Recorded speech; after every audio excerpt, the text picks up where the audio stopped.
السلام عليكم ورحمة الله وبركاته. إلى حضرة النبي المصطفى رسول الله صلى الله عليه وآله وسلم وآله وأصحابه الكرام، وإلى أرواح مشايخنا ومعلمينا وذوي الحقوق علينا، خصوصا إلى صاحب المصنف الكتاب وسائر سادتنا والصديقين الفاتحة. أعوذ بالله من الشيطان الرجيم. بسم الله الرحمن الرحيم. الحمد لله رب العالمين الرحمن الرحيم مالك يوم الدين، إياك نعبد وإياك نستعين، اهدنا الصراط المستقيم، صراط الذين أنعمت عليهم غير المغضوب عليهم ولا الضالين، آمين يا رب العالمين. اللهم صل صلاة كاملة وسلم سلاما تاما على سيدنا محمد الذي تنحل به العقد وتنفرج به الكرب وتقضى به الحوائج وتنال به الرغائب، وحسن الخواتيم ويستسقى الغمام بوجهه الكريم وعلى آله وصحبه في كل لمحة ونفس بعدد كل معلوم لك. الحمد لله رب العالمين،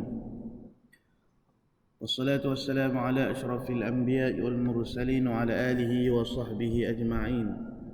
سبحانك لا علم لنا إلا ما علمتنا إنك أنت العليم الحكيم، ولا حول ولا قوة إلا بالله العلي العظيم. رب اشرح لي صدري ويسر لي أمري واحلل عقدة من لساني يفقه قولي، وسدد لساني واهد قلبي بحق سيدنا وجدنا رسول الله صلى الله عليه وآله وسلم. يا أيها الذين آمنوا اصبروا وصابروا ورابطوا واتقوا الله لعلكم تفلحون. اللهم أرنا الحق حقا وارزقنا اتباعه. Ya Allah, ya Tuhan kami, tunjukkanlah kepada kami yang benar itu sebenar-benarnya, dan jadikanlah kami di kalangan orang yang mengikuti akan kebenaran. Wa arinal batila batilan warzuqna ijtinabah. Ya Allah, tunjukkanlah kepada kami yang batil, yang sesat itu sebenar-benarnya sesat, dan jauhkanlah kami daripada mengikuti akan kebatilan dan kesesatan. Rabbana aftah bainana wa baina qaumina bil haqqi wa anta khairul fatihin. Ilahi anta maqsudi wa ridaka matlubi, a'tini mahabbataka wa ma'rifataka ya Allah. Nawaitul i'tikaf fi hadzal masjid sunnatan lillahi ta'ala. Nawaitu at-ta'alluma wat-ta'lima wat-tazakkura wat-tazkira wan-naf'a wal-intifa' wal-ifadata wal-istifadah, والحث على التمسك بكتاب الله وسنة رسول الله، والدعاء إلى الهدى والدلالة على الخير ابتغاء وجه الله ومرضاته وثوابه وقربه سبحانه وتعالى. Para hadirin sidang jemaah muslimin muslimat, ayahanda bonda, adik kakak yang dirahmati lagi diberkati oleh Allah Ta'ala sekalian. Alhamdulillah, syukur kepada Allah Ta'ala kerana pada malam ini Allah Ta'ala masih memberikan peluang dan kesempatan kepada kita. Allah Ta'ala mengizinkan kita untuk berada di dalam majlis ilmu. Alhamdulillah, malam ini malam yang ke-16 Sya'ban. Jadi pagi tadi 15 Sya'ban, hari yang disunatkan untuk kita berpuasa. Manakala malam ini masuklah kita pada 16 Sya'ban, kurang lebih lagi 14 hari yang mana kita akan sama-sama bertemu dengan bulan Ramadan Al-Mubarak. Jadi permulaan pada buku catatan amalan yang baru pada tahun ini. Jadi marilah sama-sama kita bermohon kepada Allah supaya Allah Ta'ala memberikan kebaikan dan juga keberkatan di dalam kehidupan kita pada masa yang akan datang. Wabil khusus pada bulan Sya'ban ini, Allahumma barik lana fi Sya'ban wa ballighna Ramadan. Ya Allah, berkatilah kami di dalam bulan Sya'ban dan sampaikanlah kami ke dalam bulan Ramadan yang dirindui, yang diharap-harapkan. Para hadirin yang dirahmati oleh Allah Ta'ala, jadi kita sambung perbahasan di dalam pengajian kita ni, bahasan dalam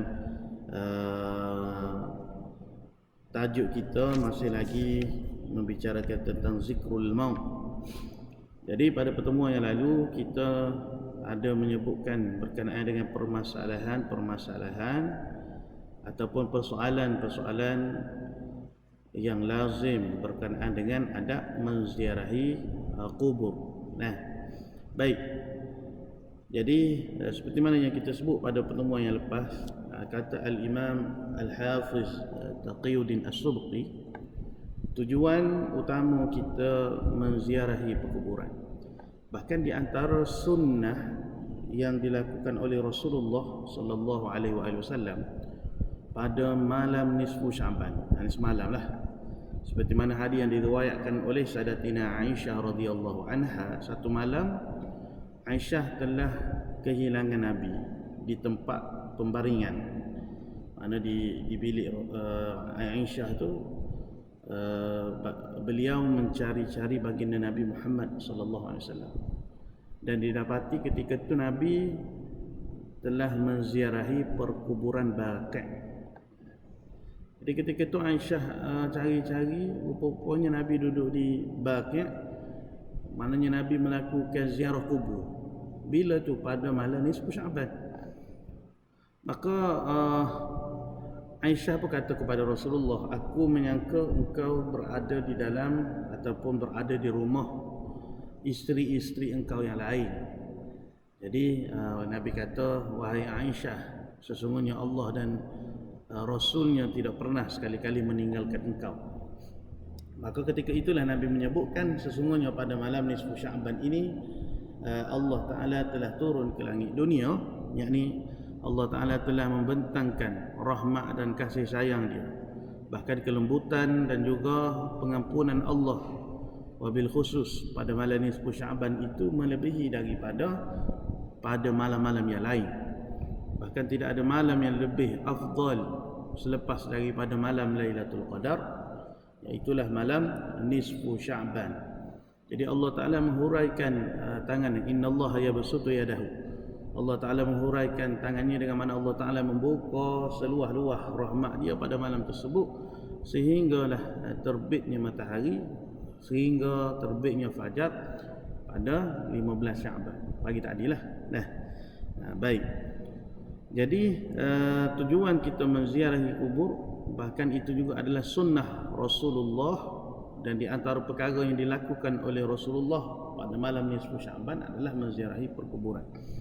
Jadi kata Imam Taqiyuddin As-Subki, pertama kita nak mengambil peringatan tentang kematian dan juga hari akhirat. Dengan menziarahi kubur itulah orang panggil sedekat-dekat perkara akhirat dengan kita. Kubur lah kematian, kita kata. Benda yang paling dekat, kata Imam Ghazali, adalah kematian, sehingga kita tidak menyangka rupa-rupanya kematian itu hanyalah sejengkal sahaja daripada kita. Cuma angan-angan kita kata, panjang cita-cita kita ni, kita merasakan bahawasanya kita ni masih lagi diberikan umur yang panjang oleh Allah. Sedangkan hakikat yang kita tidak ketahui, rupa-rupanya sejeka daripada kita ni sahaja, dekatnya kita dengan kematian. Maka dengan menziarahi perkuburan itu akan mendatangkan rasa di dalam hati kita ni, ghairah, rasa takut dan gerun tentang hari akhirat. Yang kedua, tujuan kita menziarahi kubur adalah kita nak mendoakan ahli kubur. Yang ketiga, kita nak mengambil keberkatan. Dan yang keempat adalah menunaikan hak ahli kubur. Persoalan yang seterusnya, apakah hukum bertawassul dengan orang yang sudah meninggal dunia? Jadi setengah orang dia menziarahi maqam Rasulullah sallallahu alaihi wasallam, maqam para sahabat radhiyallahu anhum ajma'in, maqam ummahatul mu'minin, maqam para awliya illahi salihin, ataupun orang-orang yang salih yang dah meninggal dunia. Kemudian dia berdoa kepada Allah dengan sesuatu hajat dia lah, melalui perantaraan ataupun kita kata keberkatan sahibal kubur, tuai kubur tu. Tuan kubur tu tak kira lah kita kata Nabi ke, sahabat ke, ataupun para awliya. Jadi apa hukum dia? Jadi tawassul ni apa makna dia? Pertama, tawassul ni makna kita minta dengan Allah melalui perantaraan sesuatu. Minta dengan Allah, ya Allah dengan berkat sekian-sekian, ya Allah dengan namamu yang mulia. Kita pun minta hajat kita. Bahkan tawassul adalah satu perkara yang masyru', perkara yang disyariatkan dalam agama kita. Dibolehkan kita untuk bertawassul kepada Allah. Jadi tawassul secara umumnya dia terbahagi kepada 4. Dan 3 daripadanya menjadi kesepakatan di kalangan fuqaha, di kalangan ulama mengharuskannya, dan 1 sahaja yang menjadi khilaf, yang menjadi perbezaan, ada yang membolehkan dan ada yang tidak membolehkan. 3 yang menjadi kesepakatan para ulama, iaitulah yang pertama, kita tawassul dengan nama-nama Allah dan juga segala sifat-sifat dia yang mulia. Allah Ta'ala sebut dalam Quran, walillahil asma'ul husna fad'uhu biha. Dan bagi Allah Ta'ala itu ada nama-namanya yang baik, ada nama-namanya yang mulia. Fad'uhu biha. Allah kata berdoalah dengan menyebut, dengan bertawassul dengan nama-nama Allah. Contoh dia lagu mana? Ya Allah, aku bermohon dengan namamu yang mulia, Ya Aziz, Ya Rahman, Ya Rahim, Ya Wadud.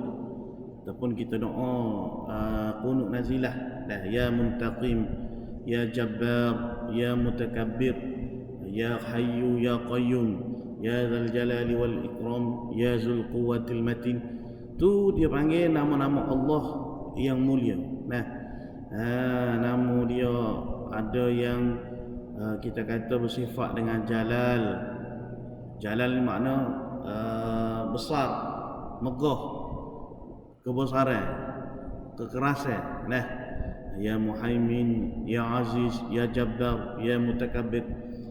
Mana Tuhan yang mempunyai sifat yang keras terhadap mereka yang zalim, mereka yang seperti mana kita minta dalam qunut nazilah tu, Ya Jabbar, Ya Muntaqim, Ya Allah ihzimhum, hancurkanlah puak-puak Zionis, la'anatullah, di atas segala kejahatan, kezaliman. Itu dia panggil tawassul tu.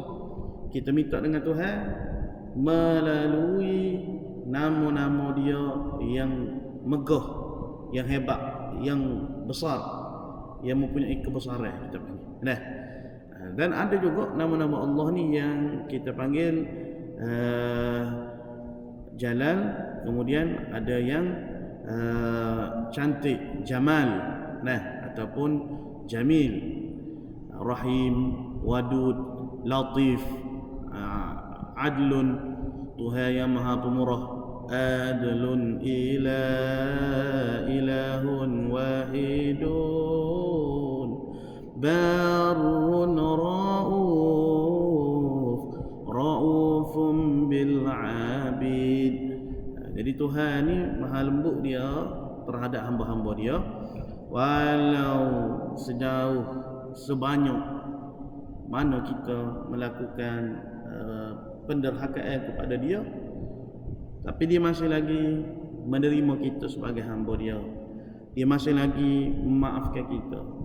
Dia gembira di atas permohonan keampunan hamba-hamba dia. Itu Tuhan. Wabil khusus seperti mana yang kita sebut pada malam nisfu Sya'ban, keampunan Tuhan, kelembutan Tuhan terhadap hamba-hamba dia itu melebihi pada malam-malam yang lain. Walau bagaimana rupa kita, bagaimana jahat kita, bagaimana dosa yang begitu banyak kita buat, kita deraka kepada dia, maka bila ada rasa keinsafan, rasa bersalah, menyesal di atas perbuatan kita tu, maka Tuhan menerima. Terima tu pula dengan penuh kegembiraan, dengan penuh kasih sayang. Kita kata Tuhan menerima penyesalan hamba-hamba dia. Seperti mana dalam hadis Nabi sebut, sesungguhnya Allah Ta'ala lebih gembira menerima taubat hamba-hambanya melebihi daripada gembiranya satu orang laki-laki yang mengenderai haiwan tunggangannya, lalu haiwan tunggangannya itu didapati hilang daripadanya, maka ketika itu dia berputus asa, duduk dia bersandar di bawah pokok, ferah, tak ada harapan makanan, minuman, bekalan, semua duduk atas kenderaan yang ditunggangnya.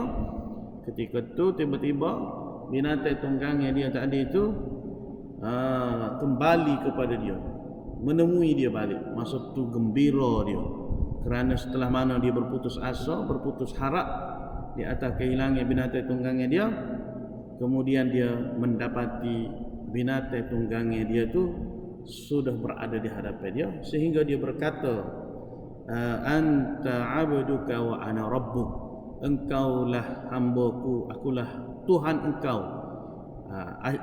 Kerana apa? Lianna asyaddul faraj, terlampau gembira hati dia sehingga dia tersilap berkata dengan perkataan tersebut.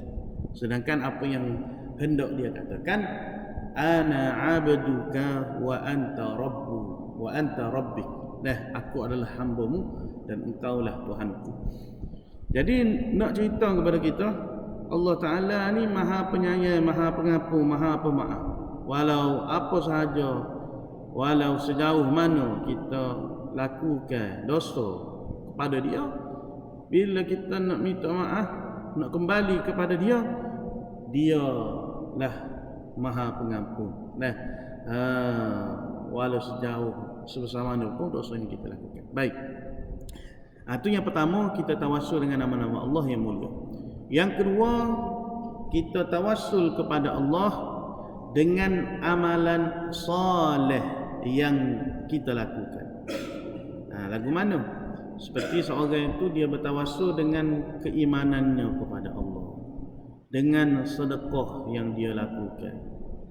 Bahkan ini juga satu cara yang terbaik untuk Allah Ta'ala mengabulkan doa-doa kita. Contohnya setengah orang kadang-kadang dia ada hajat-hajat yang besar, dia bernazar. Dia kata kalau lulus projek ni dia nak buat makan lah, dia nak jamu orang dengan seekor kambing, kalau misalnya gitulah. Maknanya dia mengikat janji dengan Tuhan di atas sesuatu hajat yang dia akan dapat. Itu dia panggil nazar. Jadi nazar ni wajib dilaksanakan sebab dia janji dengan Tuhan. Cuma di antara nazar dengan tawassul bi'amali salih, dengan amal soleh ni beza dia mana? Kalau kita tawassul dengan amal soleh, kita buat dulu, kita sedekah dulu, sembelih lembu dulu, sembelih kambing dulu, jamu orang dulu, kemudian kita pun minta dengan Tuhan, ya Allah, dengan amal baik aku tadi, aku jamu orang dan mu suka hamba-hambamu yang memberi jamuan kepada manusia, maka mu tunaikanlah hajat aku supaya luluh tenda, luluh projek, luluh apa-apa sahajalah yang kita kata hajat-hajat kita, sama ada hajat duniawi ataupun hajat ukhrawi. Maka hak ni lebih dicintai oleh Allah, hak ni lebih afdal, hak ni lebih molek dibandingkan dengan nazar. Sebab nazar ni kita mengikat janji dengan Allah bergantung kepada sesuatu hajat yang kita nak. Kalau berjaya dapat, baru kita diwajibkan sembelih. Kalau tak berjaya kat maknanya taklah, tak sembelih lembu, tak sembelih kambing, tak jamu orang dan sebagainya. Dalil dia dalam Quran, Allah Taala sebut surah Ali Imran, Rabbana innana amanna faghfir lana dhunubana wa qina azaban nar. Yang wahai Tuhan kami, sesungguhnya kami beriman dengan Engkau, maka ampunilah segala dosa kami dan selamatkanlah kami daripada azab api neraka. Itu dipanggil ayat yang menceritakan tentang tawassul. Di sini disebutkan dahulu amalan keimanan mereka, kemudian baru diminta ampunkan dosa. Bahkan sabit dalam hadis sahih, kisah 3 orang Bani Israel yang terperangkap dalam gua. Mereka berdoa dengan bertawassul dengan amalan masing-masing, lantas Allah menyelamatkan mereka. Jadi ada satu hadis yang panjang bagaimana 3 orang laki-laki, kisah di zaman Bani Israel. Mereka ni terperangkap di dalam gua. Bila dia terperangkap dalam gua, dia minta dengan Allah melalui tawassul amalan-amalan mereka yang soleh. Lelaki pertama dia minta dengan Allah sebab dia ni orang yang menghormati, orang yang mencintai kedua ibu bapa dia. Sehingga diceritakan apa-apa sahaja hajat ataupun keinginan ibu dan bapa dia, dia kedahulukan berbanding dengan isteri dan juga anak-anak dia sendiri. Sehingga bila dia minta dengan Allah, ya Allah, sesungguhnya aku punyai seorang ibu, punyai seorang ayah, mereka itu tua. Kemudian aku sentiasa melazimi sebelum aku menyuapkan nasi kepada isteri dan anakku, aku akan pastikan kedua ibu bapa aku ni mendapat makanan. Aku akan menyuap kedua mereka terlebih dahulu. Bila dia minta dengan Allah begitu, pintu gua yang tertutup tadi tu, yang dihempak dengan batu tu, terbuka satu lubang. Itu lelaki yang pertama. Dia bertawassul. Ni nak rayaknya dalam hadis ni, hadis yang sahih, bagaimana mujarabnya, mustajabnya doa seorang anak yang berbakti kepada kedua ibu bapa dia. Jadi tuan-tuan yang mulia, kalau kita ni masih ada lagi mak ayah yang sekarang ni mungkin uzur keadaan dia, maka kita buat baik dengan dia.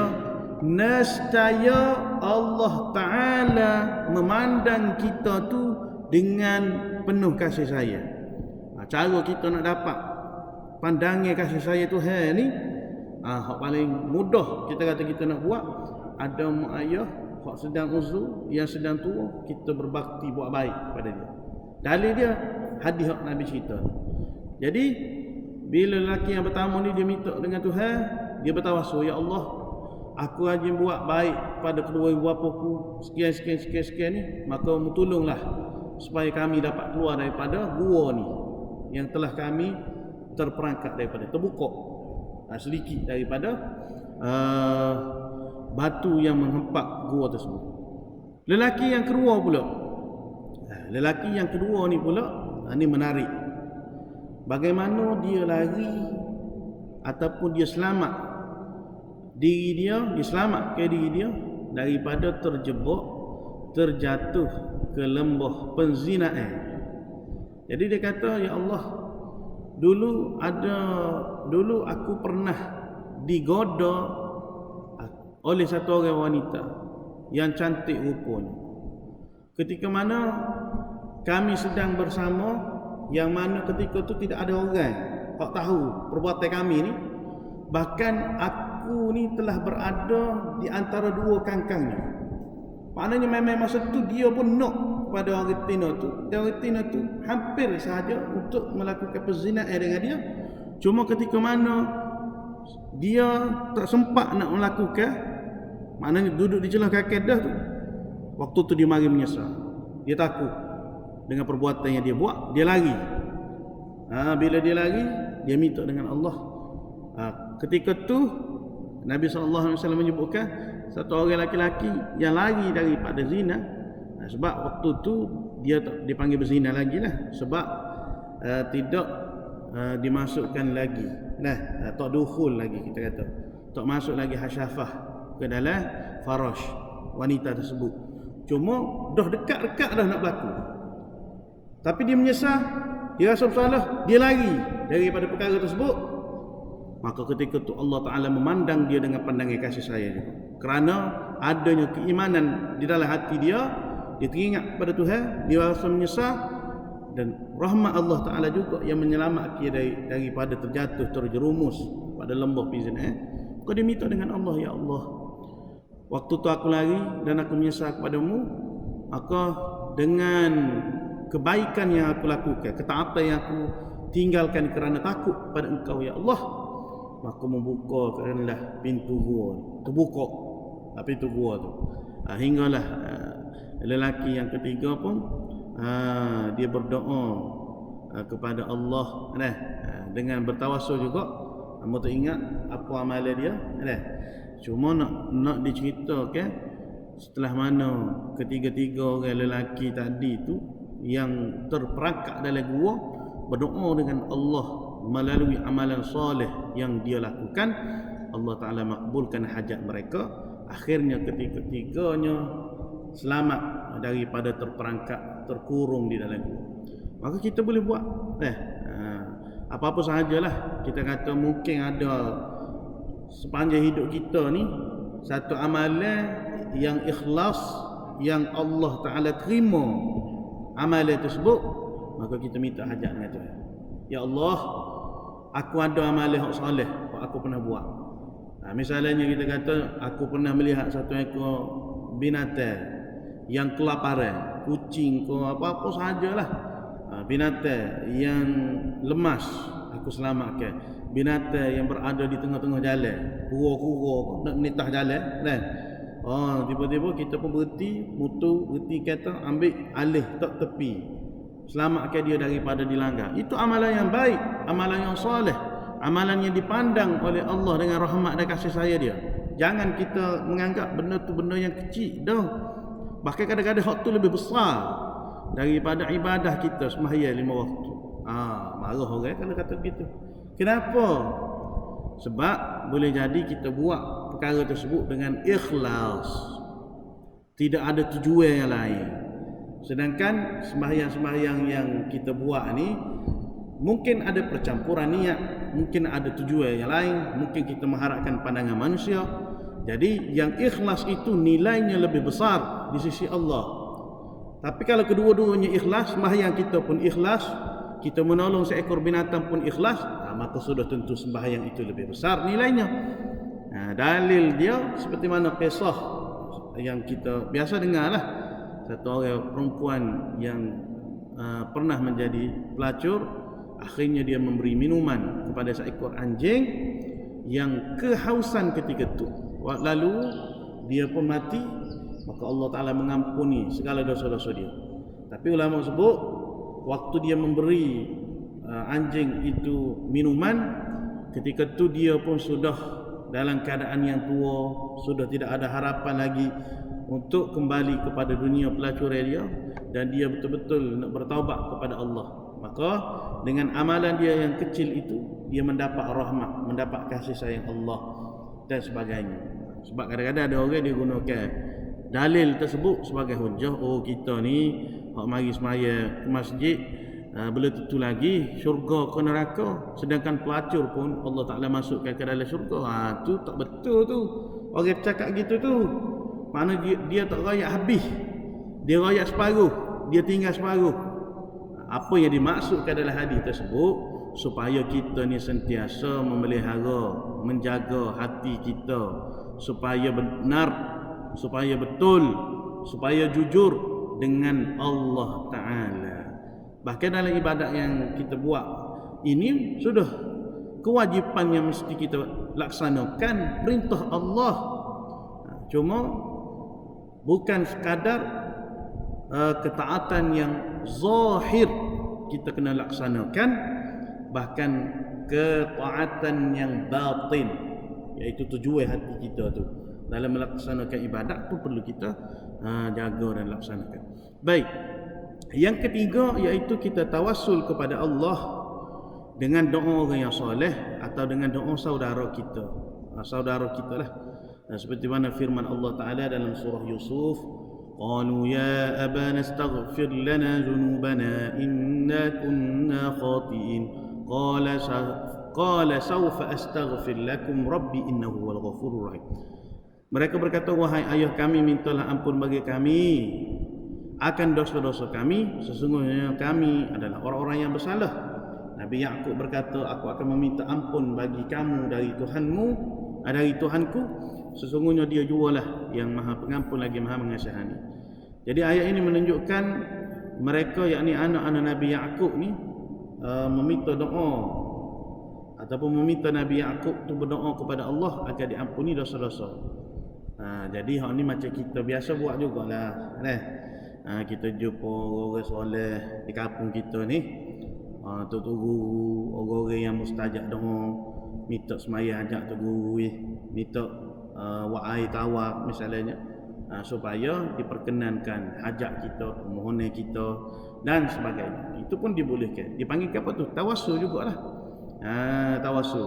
Jadi ketiga-tiga ni, tawassul dengan nama-nama Allah, tawassul dengan amalan yang soleh, ataupun tawassul dengan doa orang-orang yang soleh, adalah masyru', disyariatkan oleh Nabi kita Muhammad sallallahu alaihi wasallam. Kemudian yang keempat, dia panggil kita tawassul dengan bijah, kemuliaan orang-orang yang soleh ataupun kemuliaan Nabi Muhammad sallallahu alaihi wasallam selepas daripada kewafatan mereka. Nabi kita dah wafat, intiqal. Jadi kita ziarah makam Nabi, kita minta dengan Allah, dengan berkat Rasulullah, ya Allah, maka makbulkanlah hajat aku yang besar-besar. Ataupun kita pergi ziarah makam-makam orang soleh, makam pula Tok Pulamani tu misalnya, makam siapa sahajalah yang dikatakan dia ni waktu hidupnya seorang yang soleh, seorang yang alim, bahkan awliya, dia ni orang-orang wali. Kita ziarah makam dia, kemudian kita berdoa dengan Allah. Pertama doa supaya Allah luaskan kuburnya, ampuni dosa dia, tempatkan dia di tempat yang mulia, yang tu seperti mana kita sebut sebelum ni. Kemudian kita minta dengan Allah, ya Allah, dengan keberkatan, dengan amalan dia, ya Allah, dia ni orang yang dekat denganmu, dia ni orang yang soleh, dia ni tak pernah melakukan dosa-dosa yang besar kepadamu, maka memakbulkanlah hajat aku. Baik. Jadi itu dia panggil tawassul dengan maqam awliya, kubur awliya ataupun kubur anbiya, kubur nabi. Jadi hukum dia ada khilaf lah. Ada setengah ulama mengatakan tak boleh, seperti mana Ibn Taymiyah tak boleh, ataupun Salafi Wahabiyah. Salafi Wahabi memang tak boleh lah. Hatta kalau kita kata ziarah kubur pun, dia kata itu bukanlah safar yang dibenarkan untuk kita rukhsah. Sebahagian ulama yang lain pula, bahkan ini adalah majoriti yang menjadi pegangan kita, membenarkan. Di antaranya Al-Imam Malik rahimahullah, Al-Imam Ahmad, Imam Ahmad bin Hanbal, Al-Imam Nawawi rahimahullah, Al-Imam Subqi, Al-Hafiz, Al-Imam Baihaqi, Imam Tabrani, Imam Ibn Hajar Al-Haytami, Imam Ibn Hajar Al-Asqalani, Al-Jazari. Bahkan jumhur, kita kata jumhur ulama membenarkan kita untuk bertawassul dengan maqam Nabi dan juga para awliya illahi salihin yang telah meninggal. Jadi dalil dia hanya berdasarkan satu hadis bagaimana satu orang laki-laki dia bertemu dengan Sayyidina Uthman ibn Affan. Ketika itu Sayyidina Uthman ibn Affan berpaling daripada dia, sehinggalah dia berjumpa dengan sahabat Nabi Uthman bin Hunayf. Jadi Uthman bin Hunayf memberitahu kepada lelaki tersebut supaya dia mengambil wuduk dan masuklah ke masjid dan salatlah 2 rakaat, bacalah doa Allahumma inni as'aluka wa atawajjahu ilaika binabiyyika Muhammadin sallallahu alaihi wasallam nabiyyir rahmah inni atawajjahu bika ila rabbi fi hajati hadhihi fataqdi. Ya Allah, aku meminta kepadamu, aku menghadap kepadamu melalui wajah ataupun melalui kebesaran Nabi-Mu Muhammad sallallahu alaihi wasallam, nabi yang penuh dengan kasih sayang. Wahai Muhammad, sesungguhnya aku menghadapmu dan meminta Tuhanmu melalui agar hajatku dikabulkan. Itu hadis yang masyhur. Nah, bahkan hadis ini diriwayatkan oleh ramai perawi hadis, antaranya Imam Tabrani, Imam Baihaqi, bahkan Imam Ibn Hajar Al-Haytami pun menyebutkan. Dan keharusan kita untuk bertawassul dengan makam aulia ini adalah masyru' juga. Nah, disyariatkan, dibolehkan. Maka di antara adab kita menziarahi makam-makam aulia, makam-makam salihin, boleh kita bertawassul dengan keberkatan yang ada pada diri mereka, amalan-amalan soleh yang mereka lakukan. Bahkan ada setengah-setengah negeri di dalam khutbahnya mereka membaca doa tawassul ini. Allahumma inna nas'aluka wa natawassalu ilaika nabiyyikal amin wa natawassalu bi asma'ikal husna wa sifatikal ulya. Itu ada. Di negeri kita ni rasa tak, rasa di negeri Selangor dia baca. Nah, baik. Kemudian yang keenam, apakah hukum membaca Yasin di kuburan? Wallahu taala alam wa ilmu atam. Jadi secara kesimpulan apa yang hendak disimpulkan pada malam ini, bagaimana keharusan untuk kita bertawassul kepada Allah dengan apa ataupun sebarang hajat-hajat yang kita miliki. Nah, ada 4 tadi. Pertama, tawassul dengan nama-nama Allah. Yang kedua, tawassul dengan amalan yang soleh. Yang ketiga, tawassul dengan doa-doa orang soleh yang masih hidup. Yang keempat, tawassul dengan sekalian orang-orang yang soleh, bahkan Nabi kita Muhammad sallallahu alaihi wasallam setelah mana kewafatan mereka. Maka keempat-empat ini adalah dibenarkan, dibolehkan oleh syarak. Yang tak bolehnya, bila kita pergi satu-satu perkuburan, kita minta direct, kita minta memang terus tuju kepada mayit orang kubur ni terus. Nah, si fulan bin fulan, tolong aku. Nah, tolong aku gini. Ataupun ada unsur-unsur khurafat. Misalnya kita minta nombor ekor, minta hajat-hajat yang tidak baik, seperti mana setengah segelintir kita kata, yang melakukan perkara-perkara khurafat itu syirik, bahkan boleh merosakkan akidah dan juga keimanan. Adapun bila kita pergi ke perkuburan orang soleh, kita minta dengan Allah, cuma kita sebut perantaraan orang-orang yang soleh dengan keberkatan dan kesolehan mereka, yang itu dibenarkan lagi di dalam syarak. Yu'til hikmata man yasha wa man yu'tal hikmata faqad utiya khairan katsira wa ma yadhakkaru illa ulul albab. Bismillahirrahmanirrahim. Alhamdulillahirabbil alamin wassalatu wassalamu ala asyrafil anbiya'i